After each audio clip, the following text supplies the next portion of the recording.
Hello Internet, my name is James and you're watching Macabre Manscape, the most ill-titled music-based channel on YouTube. It is literally like 30 minutes since I've recorded the last video, which was the Ex Libris episode 6 or 5, I don't remember. Geez, it's only been 5 episodes and it's already more than half the year. Oof!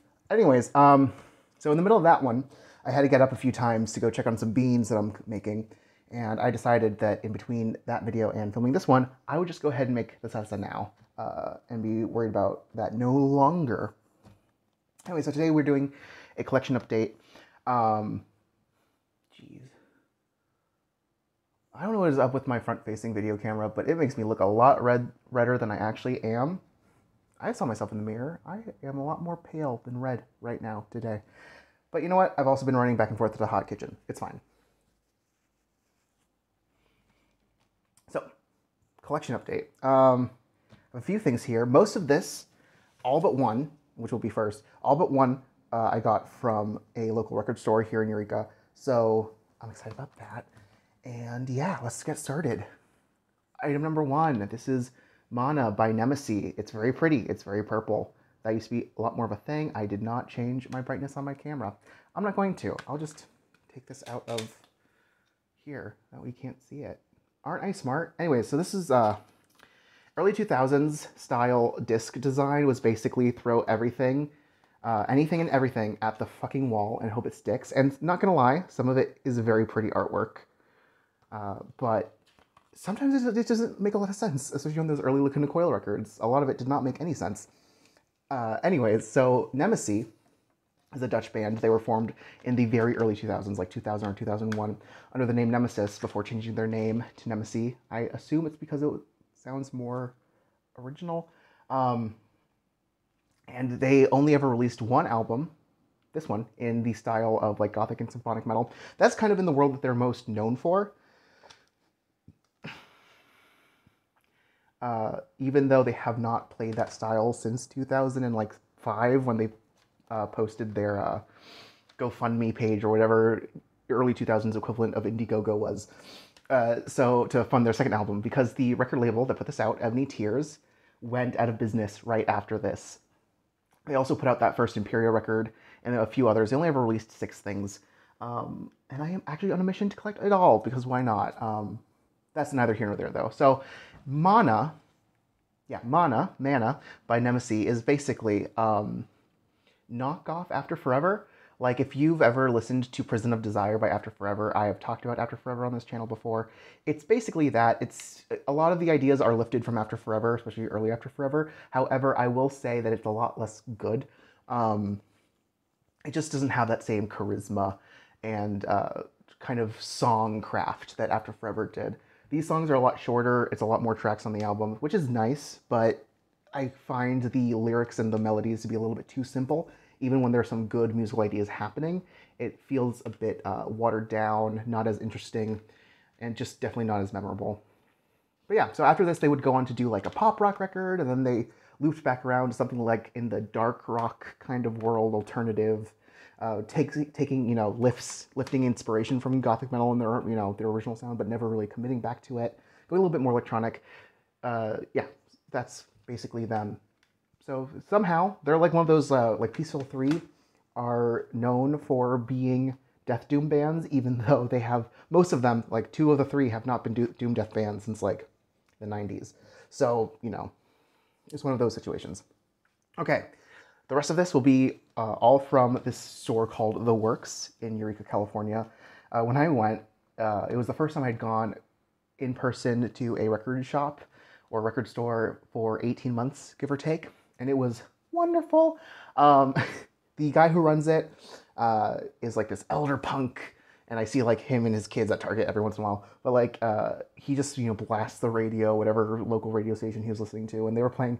Check this shit out. It was like 80s hip hop and disco.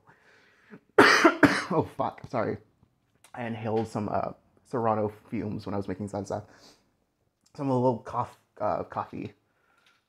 It's barely anything. When I have coffee. Anyways, so I walked in there with the idea that I was getting a few things. I ended up walking out with a lot more things I thought, mostly because they were used and cheap, and I wanted to give the guy my money. So, first things first is Behemoth. This is their third album, Pandemonic Incantations. And, you know, this band is, I don't want to say controversial, because I feel like that's overstating the reality of this band and heavy metal and stuff, but they are definitely divisive. Some people love them, some people absolutely hate them. I don't listen to black metal all that much, so I have no real opinion about Behemoth. I bought this on a whim. It cost like less than $5. And as far as I can tell, I don't know if this is official or not. This is released on Metal Mind Productions in the Digipack, but I know there's like a bootleg version on this record label, but the like things like the catalog number is slightly different. I don't know. I'm unsure, but it's the album with some like bonus tracks. And basically my takeaway from this was it's fine. I like the energy that it has. I don't love the song structures, but I do think that Nurgle is a great vocalist. So yeah, that was just me trying to get into Behemoth, and I don't really know if it was successful or not. Can't really tell. I don't know. The next thing is like the polar opposite. By the way, a lot of this will not be metal. This is a very metal light collection update. This is going to be one of those bands that will probably have people being like, yeah, that counts. And I'm thinking, it fucking doesn't. This doesn't count. And that is Bullet for My Valentine. This is their 2010 album, Fever, released on Jive Records, which was the same record label that signed Britney Spears. I guess they're like just an all-around major record label. Very simple. This, didn't love it. I thought it would be a lot more harsh vocal based. It's not. It's almost completely sung. And I don't know. I think it's easily digestible melodic metalcore that is designed to be catchy and instantly memorable. But I found it lacking in any depth. It just feels all very superficial. And that is probably the reason why when I also tried to listen to Bullet for My Valentine when I was like in high school, it never really stuck.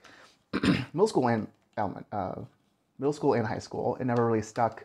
And I just assumed that it was probably just an issue of it not being the same genre that I really wanted to listen to. But I can see why I didn't really get into it as an adult. But now I have it, so great. Now we start with the decidedly not metal stuff, and there'll be some of that here and there. And that is, first up is Rainbow by Kesha.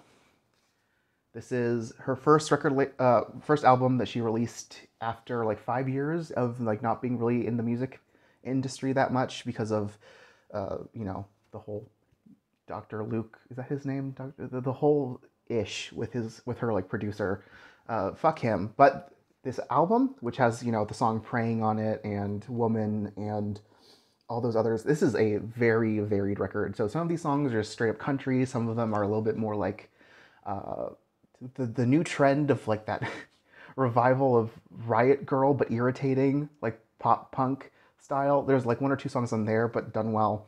Some of these are straight up pop, and some of them have some jazzy and blue instrumentation. It's an interesting record, and I really liked it. Yeah, so check it out. I'm not gonna take it out because it's a pain in the ass to get the booklet and CD out of these. What are they called? What are they called? I don't remember. This is like my least favorite form of packaging. If you're gonna give me a digipack, give me a digipack. Yeah, next up is a record that I love. This is Ray of Light by Madonna. Moderna. This is her basically trying to be 90s alternative trip hop. So there's a lot of Bjork and like Tori Amos and a lot more set stuff going on here. But of course it has a little bit more of that pop, flair.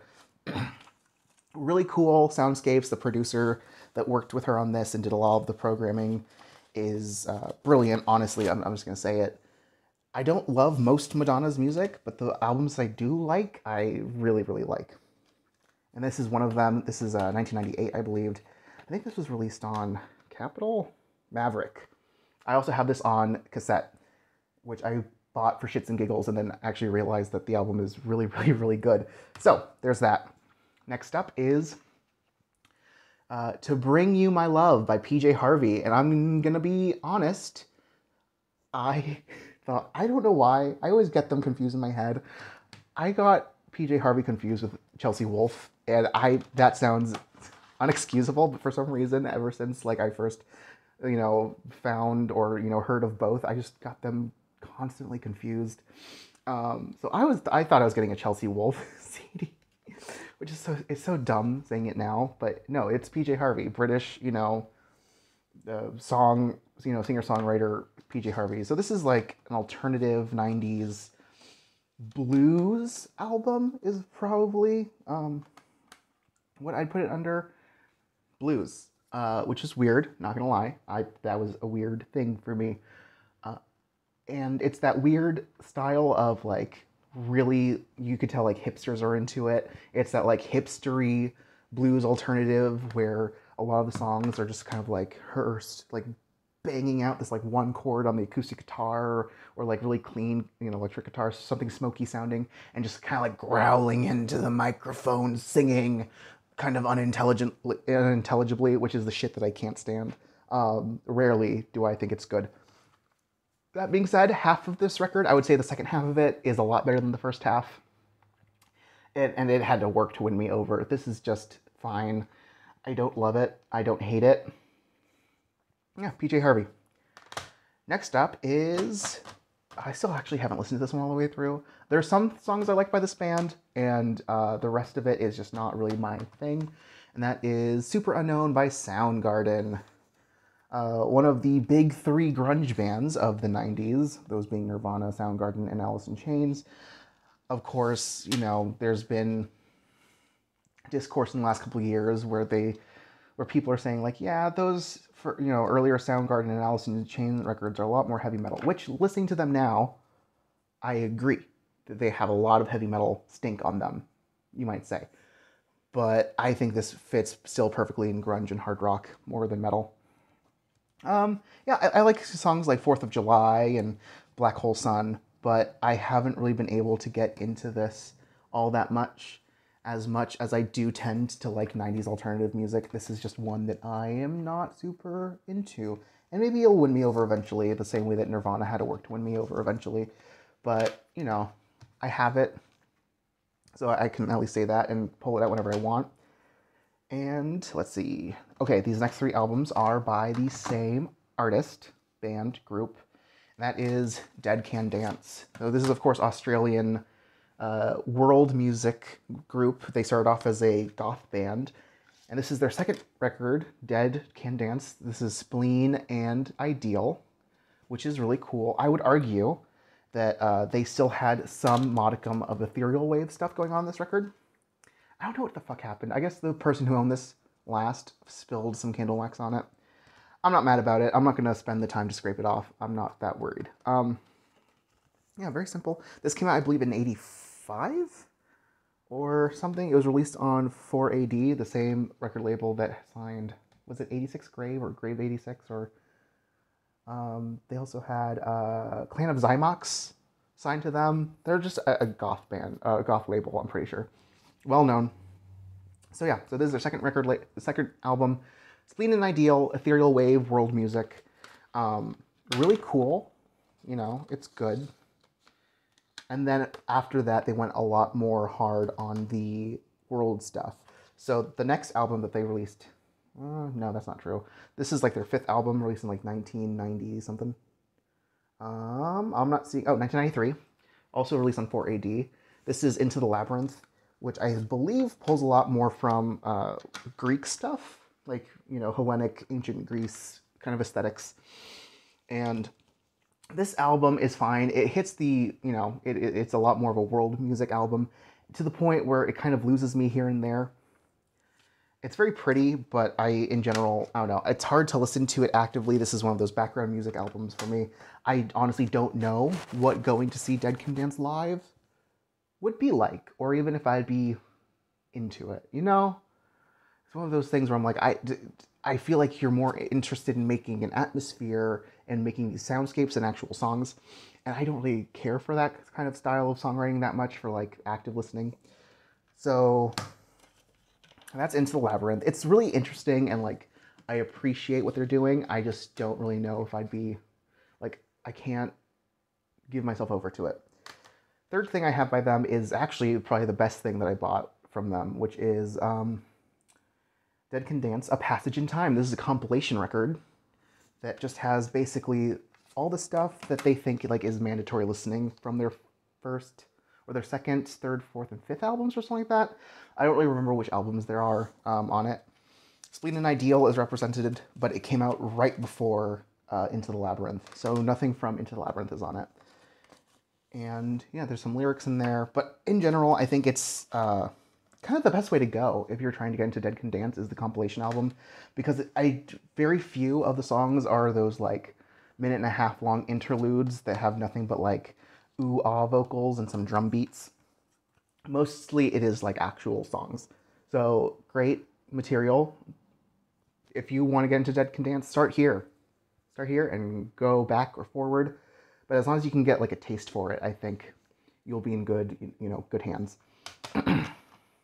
Next up are things that came from the, what's it called? The clearance shelf. So they have like it's just one of those like display things, the flat ones you can like strum through. It's just clearance. So the first thing is Natalie Merchant, Tiger Lily. This is her debut solo album because she was previously in 1000 Maniacs or 10,000 Maniacs is the name of the band. I didn't listen to any of that stuff. They were a bit more alternative, a bit harder than this, which makes sense because this is a kind of Paula Cole, Tori Amos style piano alternative.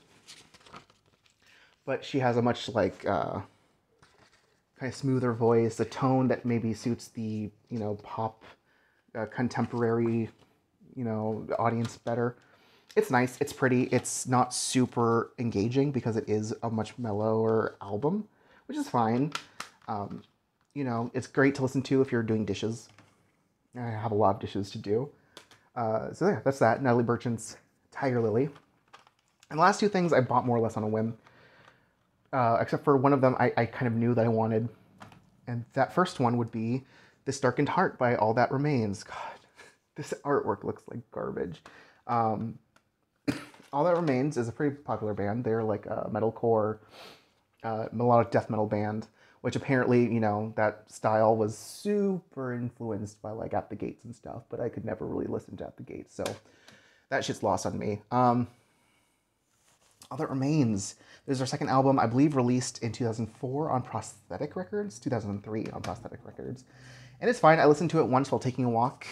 Very simple booklet, just lyrics. And it's fine. I would need to like sit down with it a bit longer. I really want their debut album was the one that really got me into them, at least. But I guess really into them is a strong word. I haven't listened to anything past that. Yeah, so that's All That Remains. I don't think I have to explain anything about All That Remains. They seem pretty popular. And the last thing I got was The Infection by Chimera. Let me just pull this out. That's nice. This band used to come up a lot in my Pandora when I'd listen to like The Agonist or Light the City. And this album is much more of a groove metal album. And apparently they used to have like more, they started off as nu metal and then they had some death and thrash and groovy, elements all kind of mushed together. And this one is just a lot more groovy. And this is the album that a lot of those songs that I listened to prior came from, even though I couldn't actually tell you which songs they were. It's fun. I think the guy who does the vocals is really cool. Some of the riffing, because it is groovy and they do some like technical things with it, is really interesting. I just don't know if I really have that big of an urge to just pull this out and listen to it. But I also only paid like $1 for it, so I'm not worried. Someday I'll want something a lot groovier and heavier and we'll pull for it and it'll probably hit just right. But yeah, so there that is. Red disc. Really simple. And that's my collection update. I had a lot of fun talking about these. I wanted to keep it a little short, and I still got to 20 minutes-ish. But yeah, going to actual record stores is fun. I remember liking it a lot, and it's good to know that, like, after it's been taken away from you for a long time, you actually get to do it.